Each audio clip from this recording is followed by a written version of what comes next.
മലയാള സിനിമയെ അവിസ്മരണമാക്കിയതിന് മുഖ്യ പങ്ക് വഹിച്ച അഭിനേത്രികളെ ചലച്ചിത്രമേളയുടെ ഭാഗമായി അനുമോദിച്ചു. പഴയകാല താരങ്ങളായ ടി.ആർ. ഓമന മുതൽ ശാന്തികൃഷ്ണ വരെയുള്ള പ്രതിഭകളെയാണ് ആദരിച്ചത്.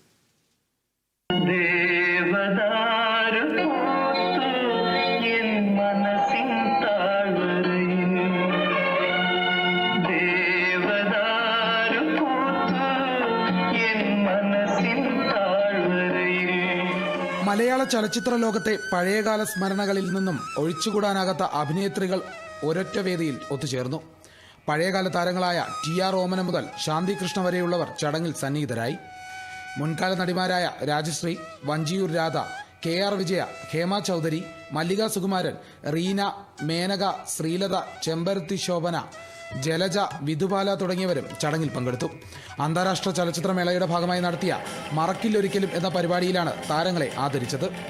സ്ത്രീ പ്രാതിനിധ്യം നിറഞ്ഞ മേളയിൽ ഇങ്ങനെ ഒരു കൂടിച്ചേരൽ സാധ്യമാക്കിയ സന്തോഷം ചലച്ചിത്ര അക്കാദമി ചെയർമാൻ പ്രേംകുമാർ പങ്കുവച്ചു.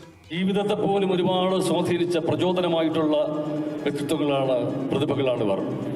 മലയാളി സ്ത്രീകളുടെ വസ്ത്രധാരണ രീതിയിൽ, അവരുടെ സംസാര രീതിയിൽ, അവരുടെ പെരുമാറ്റത്തിൽ, അംഗചലനങ്ങളിൽ, അവരുടെ എല്ലാ സൗന്ദര്യ ബോധങ്ങളിലുമൊക്കെ വല്ലാതെ സ്വാധീനിച്ചവരാണ് ഇവർ.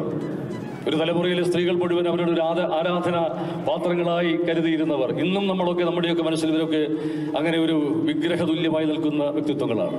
ഈ വേദിയിൽ ഈ വലിയ പ്രതിഭകളെ ആദരിക്കാൻ ഇങ്ങനെ ഒരു അവസരം കിട്ടിയതിൽ ചലച്ചിത്ര അക്കാദമിക്ക് വലിയ ചാരിതാർത്ഥ്യമുണ്ട്.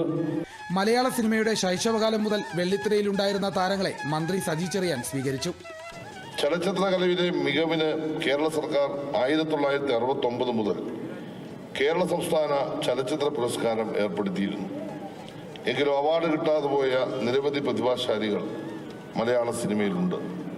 അവാർഡ് കിട്ടിയില്ല എന്നതുകൊണ്ട് അവരുടെ കഴിവുകൾ ഔദ്യോഗികമായി അംഗീകരിക്കപ്പെടാതെ പോകരുത് എന്ന സർക്കാരിന്റെ നിലപാട് കൂടിയാണ് ഈ ആദരിക്കൽ പരിപാടി എന്ന് പ്രത്യേകമായി പറയാൻ ഞാൻ ആഗ്രഹിക്കുകയാണ്. തുടർന്ന് ഓരോ താരങ്ങളെയും അനുമോദിച്ചു.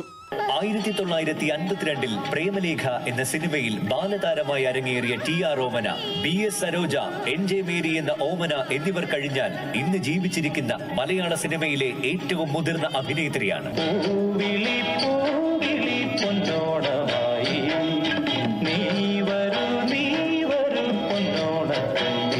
ചടങ്ങിന് മുന്നോടിയായി സാംസ്കാരിക വകുപ്പൊരുക്കിയ ചായ സൽക്കാരത്തിൽ താരങ്ങൾ പങ്കെടുത്തിരുന്നു.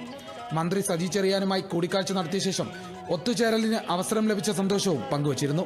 ഈ സമയത്ത് എല്ലാവരെയും ഒന്നിച്ചൊന്ന് കാണാൻ പറ്റുമല്ലോ എന്നുള്ള ഒരു വലിയ ആഗ്രഹം ഉണ്ടായിരുന്നു. അത് മാത്രമല്ല, ഇത് എൻ്റെ ഏറ്റവും അഭിമാനം മാത്രമല്ല, ഒരു വലിയൊരു സ്നേഹസമ്മാനം മാതിരിയാണ് ഞാൻ ഈ അവാർഡിനെ വിചാരിക്കുന്നത്. കാരണം ഇത്രയും വർഷം പല അവാർഡുകളും മേടിച്ചെങ്കിലും ഈ ഒരു അവാർഡിന് എനിക്ക് വലിയ പ്രത്യേകതയുണ്ട്. ഇനിയും അങ്ങോട്ട് പോയി ഇനിയും വന്ന് എനിക്ക് മേടിക്കാൻ സാധിക്കും എന്നുള്ള പ്രതീക്ഷ എനിക്കില്ല.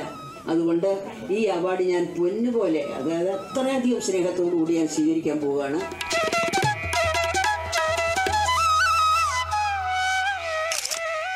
Vishnu Karunakaran, Kerala vision news, Thiruvananthapuram.